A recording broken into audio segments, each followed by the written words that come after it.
என்னடா பண்ணிட்டு இருக்கான்? பச்சை மரத்த தீய வச்சு கருக்கிட்டு இருக்கான்னு தானே பார்க்கீங்க. ஆமாங்க. மழை பெஞ்சாலே இந்த முருங்க மரத்துக்கு வரக்கூடிய ஒரே பிரச்சனை இந்த மஸ்குட்டி தான். மழை பெஞ்சு வெயில் அடிக்க ஆரம்பிச்சதும் முருங்க மரத்த சுத்தி கூட்டம் கூட்டமா இந்த மஸ்குட்டி வந்து உட்காந்துரும். நம்ம ஃப்ரெண்ட் அவங்க வீட்டு தோட்டத்தில 3 முருங்க மரம் வச்சிருக்கான். அந்த 3 முருங்க மரத்த சுத்தியுமே ஃபுல்லா இந்த மஸ்குட்டி வந்து உட்காந்துட்டு. அவனும் சோப்பு தண்ணியெல்லாம் கலக்கி ஊத்தியிருக்கான். ஆனாலும் இந்த மஸ்குட்டி போற மாரியே இல்ல. இதோட முடி நம்ம மேல பட்டாலே உடம்பெல்லாம் பயங்கரமா ஊறல் வரும். இத இப்படியே விட்டா சரி வராது. நெருப்ப வச்சு கரிக்கிரலாம்னு சொன்னான். நம்மளும் ஒர்க்ஷாப்ல பழைய ஆயில் அது கூட கொஞ்சோண்டு பெட்ரோல மிக்ஸ் பண்ணி கொண்டு வந்தாச்சு. அப்புறம் தீப்பந்தம் செய்றதுக்காண்டி ஒரு கம்பு எடுத்து அவங்க வீட்ல இருக்கிற பழைய துணிய கிழிச்சு அந்த கம்புல டைட்டா இறுக்கி கட்டிக்கிட்டு நம்ம கொண்டு வந்து ஆயில ஊத்தி தீய பத்த வச்சாச்சு. அப்புறம் முருங்க மரத்த சுத்தி இருக்கிற மஸ்குட்டி எல்லாத்தையுமே தீய வச்சு கருக்கு கருக்குன்னு கருக்கியாச்சு. ஆனாலும் பாதி பேர் சாவாம சுத்திக்கிட்டே தான் இருந்தானுவ.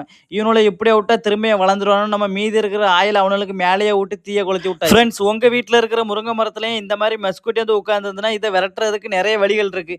நீங்களும் இந்த மாரி நெருப்ப வச்சு ட்ரை பண்ணாதீங்க. அப்புறம் உங்க முருங்க மரமும் பட்டு போறதுக்கு நெறைய வாய்ப்புகள் இருக்கு.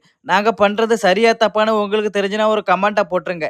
நம்ம நெருப்ப வச்சு கருக்குனதுக்கு அப்புறமா எவ்வளோ பேர் கீழ செத்து கிடக்கானோ பார்த்தீங்களா?